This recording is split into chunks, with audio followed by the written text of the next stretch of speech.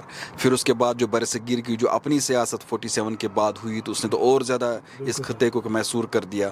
ورنہ یہ خطہ جو ہے بہت ہی زیادہ جو ہے ایک طرح سے جو ہے ایک راہ گزر پر تھا. کسی کو امرتسر سے آ کر کسی کو جانا ہوتا تھا سینٹرل ایشیا تو وہیں سے ہو کر گزر کے جاتے تھے. لاہور سے کسی کو، دلی سے کسی کو جانا ہوتا تھا یہیں سے ہو کے جاتے تھے. وہاں سے کسی کو آنا ہوتا تھا جو وہیں سے ہو کے آتے تھے. ایک بڑی ایک تجارتی منڈی تھی وہاں پر ایک. لیکن اب وہ جو ورنہ جو ہے ترکی کے ساتھ کافی بڑے قریبی روابط تھے اس خطے کے. اور اگر آپ وہاں آپ دیکھیں اس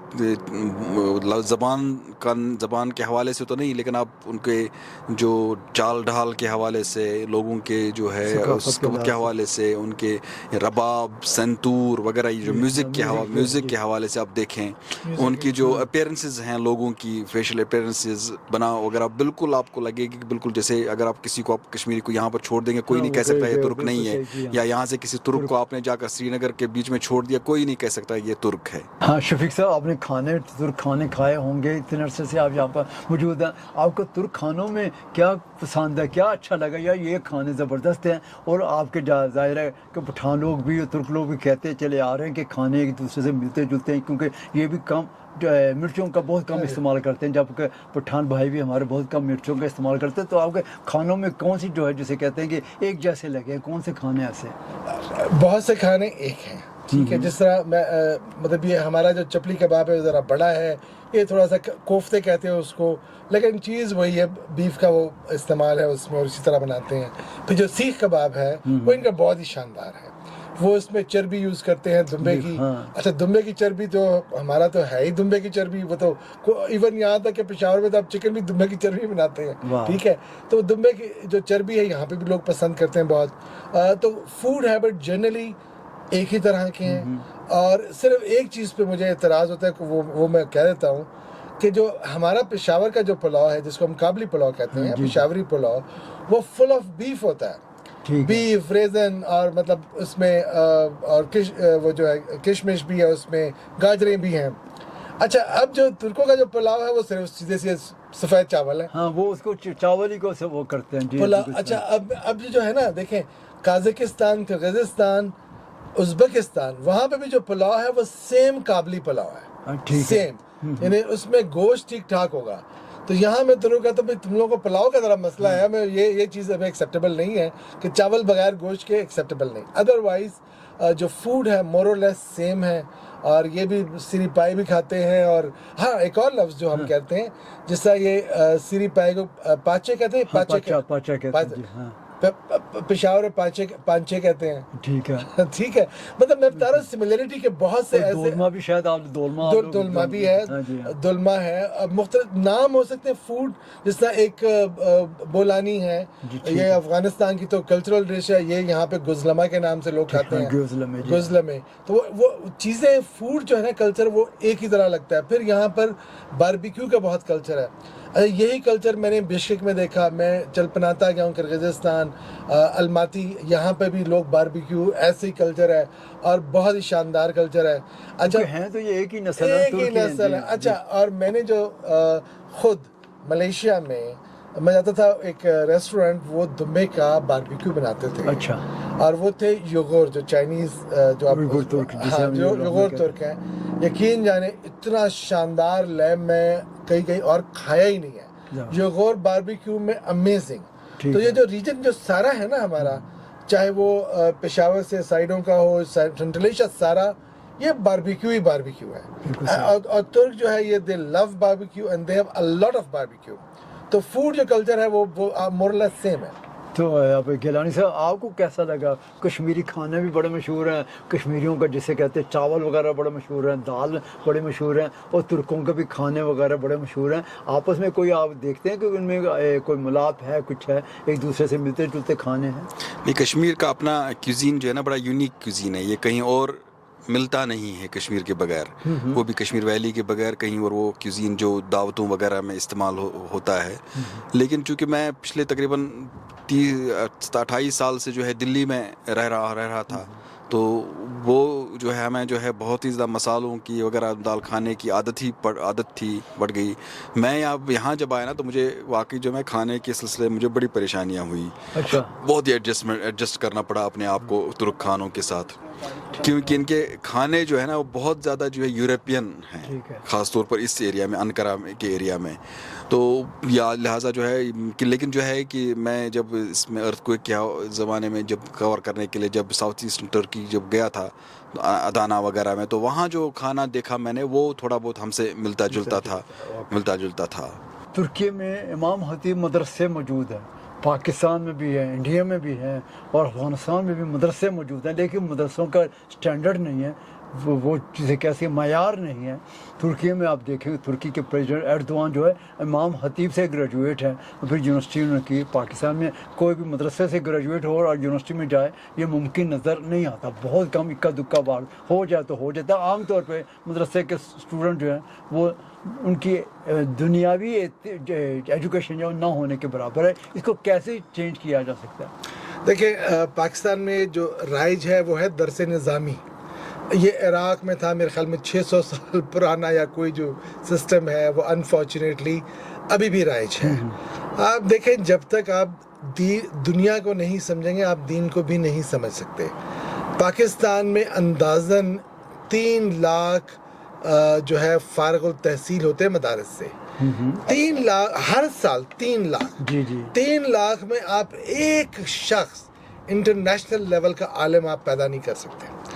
جو پاکستان نے علماء پیدا کیے ہیں بڑے بڑے, جس میں مولانا متوزی صاحب شامل ہیں, ڈاکٹر اسرار صاحب شامل ہیں, یا اور بھی بہت سے علماء, وہ کوئی مدرسے سے پڑھا ہی نہیں ہے.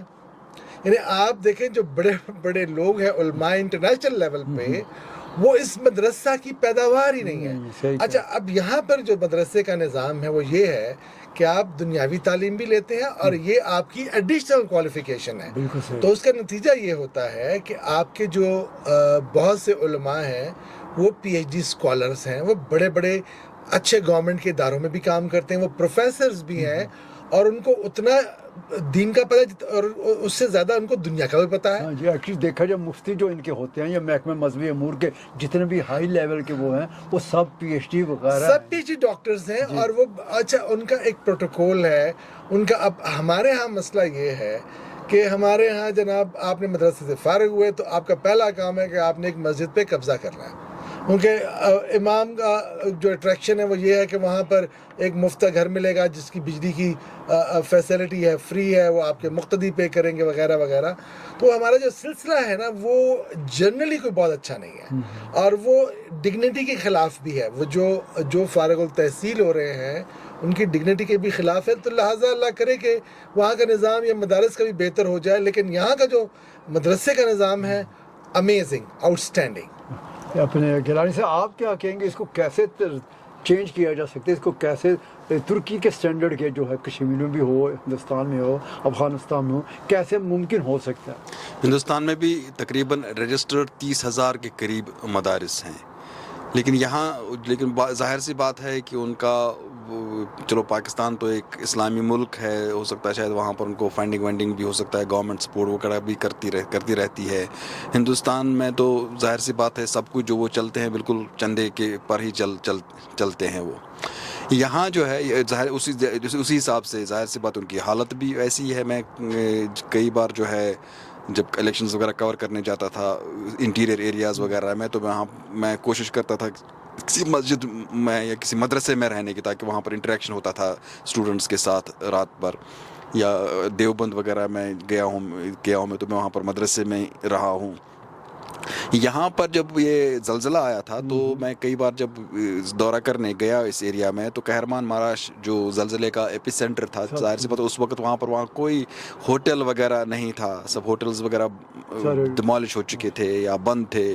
اس وقت کئی سرکار عمارتوں کو جو ہے سیل کر چکی تھی گورنمنٹ. تو ایک مدرسہ تھا وہاں پر امام حاتب کا, وہاں میں 2 بار ٹھہرا وہاں پر.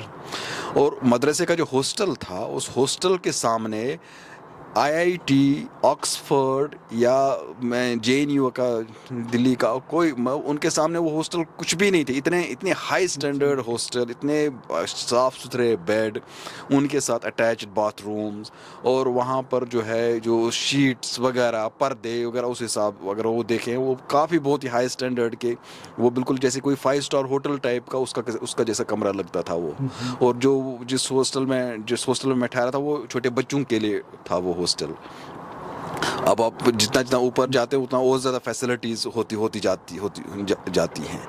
تو ایک دوسری چیز یہ ہے کہ میں نے یہاں پر جو ہمارے اپنے محلے کی, جیسے انقرہ میں ایک محلہ ہے ہمارا مالتے پہ محلہ, تو اس کی وہاں پر مسجد ہے. اس مسجد کے امام سے ایک بار میری بات ہو رہی تھی, تو اب وہ امام صاحب جو ہے نا وہ ڈاکٹریٹ اکنامکس میں ہیں, اور اس کے بعد جو ہے انہوں نے جو ہے تھیولوجی میں کورس کیا. تھیولوجی میں کورس کرنے کے بعد جو ہے انہوں نے تجوید میں کورس کیا. تجوید میں کورس کرنے کے بعد یہاں باضابطہ امام کا ایگزام ہوتا ہے, کیونکہ امام یہاں پر ہر ایک امام یہاں پر جو ہے باضابطہ کافی ٹف ایگزام ہوتا ہے. وہ ایگزام انہوں نے کوالیفائی کیے. ایگزام کوالیفائی کرنے کے بعد وہ امام بنے تھے, کیونکہ مسجد جو یہاں پر ہے نا, مسجد یہاں پر ایک یونٹ ہوتا ہے. مطلب اس یونٹ مطلب اس میں جو ہے نا ایک وہاں پر جیسے ہماری جیسے مسجد ہے وہاں پر ایک ہیلتھ کلینک ہے.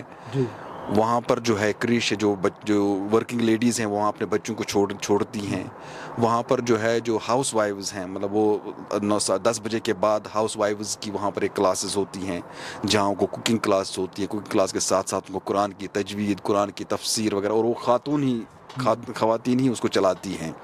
تو وہ ان کی جیسے ایک طرح سے کٹی پارٹی ٹائپ کی ہوتی ہے ان کی ہاؤس وائیوز کی, ویسے ہی ہوتی ہے. اور وہ بہت ہی ڈسپلنڈ دینی ماحول میں ان کی وہ کٹی پارٹی وہ ہوتی ہے, اور وہ تقریباً وہ 1 بجے چلتی ہے. پھر میں نے دیکھا وہ ظہر اور عصر میں پھر جب بچے اسکول سے آتے ہیں ان کو وہاں پر جو ہے وہاں پر ان کو ظہر عصر کی نماز پر ان کو انٹرٹین کرتے ہیں, ان کو وہاں پر رکھتے ہیں.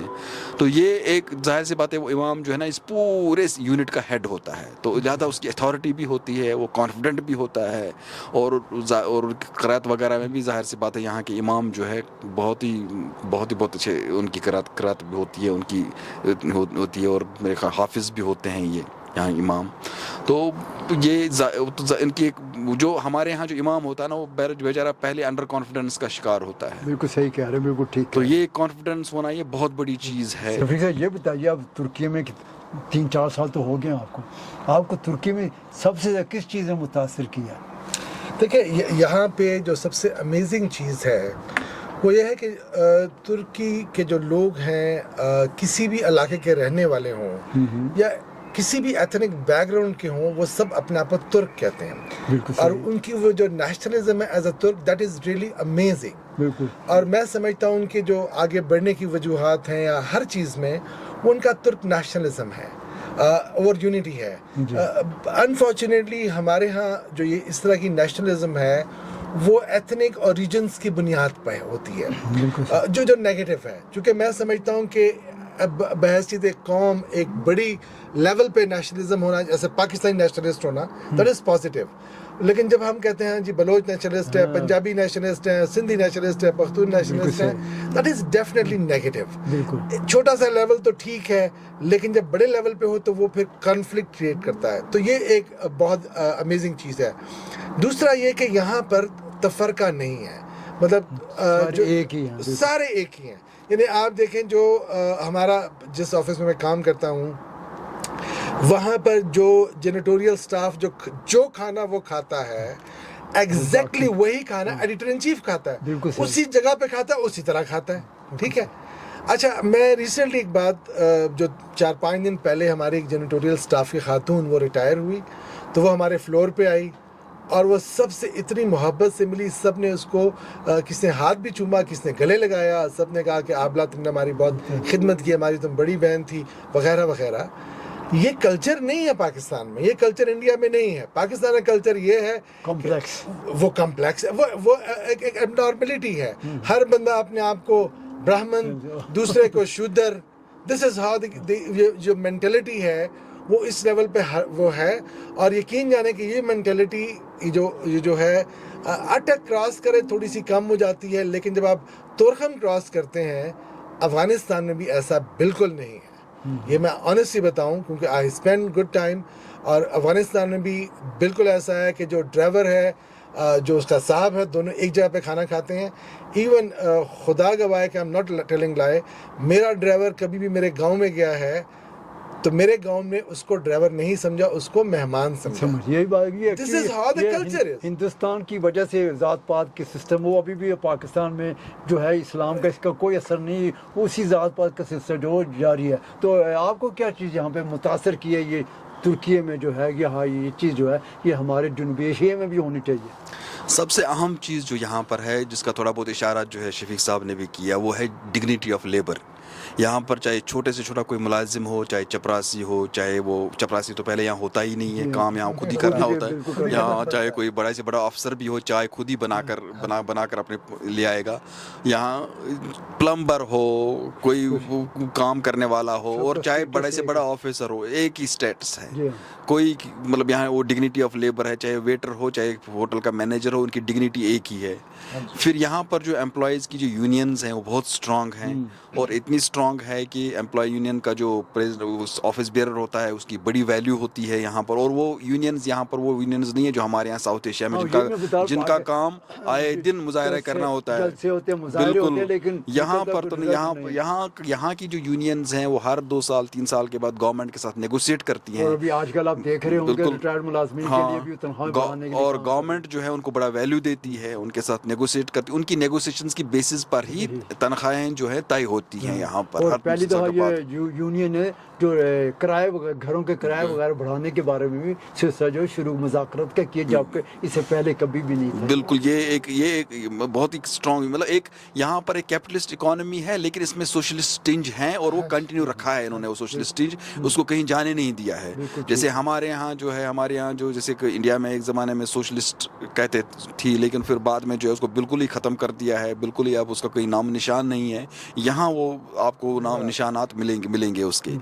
پھر جو سب سے اہم چیز ہے وہ جینڈر جسٹس یہاں پر, جو اپنے مسلمان کنٹریوں, اگر آپ مسلمان کنٹریوں کے حوالے سے بات کریں, اوور آل مسلمان کنٹریوں کے حوالے سے, عرب, ساؤتھ ایشیا وغیرہ وغیرہ, تو یہاں کا جینڈر جسٹس سسٹم جو ہے نا اس سے کہیں نہیں ملے گا. الیکشن کے دوران جو ہے ہم نے جہاں بڑے بڑے جلسے یہاں پر اٹینڈ کیے, یہ جو جلسے رولنگ پارٹی اردوغان کے تھے, جو اپوزیشن پارٹی کے جلسے تھے وہ ہم نے اٹینڈ کیے. اس میں خواتین اور مرد اور خواتین دونوں ساتھ میں اکٹھے آتے تھے جلسوں جلوسوں میں, لاکھوں کی تعداد میں. اور اگر اس طرح کا جلسہ جلوس اور اس طرح جو ہے خواتین اور مرد ایک ہی ساتھ, اگر اس طرح کا کوئی ساؤتھ ایشیا میں, وہاں پتہ نہیں کتنی جنسی ہراسانیوں کے کیس ہوں گے, کتنے کیسز ہوں گے وہاں پر, کتنی ہیراسمنٹس ہوں گی وہاں پر. مجھے یاد جلسوں کے بعد رات کو 1-2 بجے تک بھی جو ہے واپس آتے تھے خواتین, تو کوئی کچھ نہیں پوچھتا تھا. اور یہاں پر ختم ہو جاتے ہیں تو سارا کچھ بالکل, اور لا اینڈ آرڈر یہاں کا جو ہے. اور دوسری چیز سروسز کے حوالے سے یہاں پر چاہے کوئی دیہات ہو, چاہے انکرا ہو, چاہے کوئی چھوٹا شہر بھی ہو, دور دراز بھی ہو, ہر جگہ سروسز ہیں, ہر جگہ ٹرانسپورٹیشن سسٹم ہے. گلی مطلب لاسٹ منٹ تک ٹرانسپورٹ ہے. میں نے یورپ کو گھوما ہوں, تو میں یہاں آنے سے پہلے جو ہے مجھے یہ تھا اندازہ تھا کہ سب سے اچھا ٹرانسپورٹیشن سسٹم جو میں نے دیکھا ہے وہ جرمنی میں دیکھا ہے. لیکن یہاں کا ٹرانسپورٹیشن سسٹم بالکل جرمنی کے مقابل کا اسٹینڈرڈ کا ہے یہاں کا ٹرانسپورٹ سسٹم. یہاں آپ کو مکان خریدنا ہو تو آپ جا کر ٹوپی آفس میں آپ جائیں, 15 منٹ میں آپ سب ختم کریں. بالکل, نوٹری کے پاس جائیں, 15 منٹ میں آپ کا سارا کچھ انتقال ہو جائے گا, آپ ٹرانسفر ہو جائے گا, آپ ٹیکسز وغیرہ سب دے کر جو سب کچھ اب ہو جائے گا. بجلی کا کنیکشن, پانی کا کنیکشن لینا ہوتا ہے, ہمیں ہوتا ہے کبھی مکان چینج کیا تو دوسری جگہ لینا ہوتا ہے. آپ 11 بجے جو ہے بجلی کے آفس میں جائیں, واپس آ جائیں تو بجلی لگ گئی ہوتی ہے, لگ گئی ہوتی ہے. بالکل یہ سروسز ہیں, یہ بہت ہی یہ بہت بڑی ایک چیز ہے. یہ کوئی اگر ہمارے یہاں ساؤتھ ایشیا میں اس کا کوئی تصور بھی نہیں کر سکتا ہے.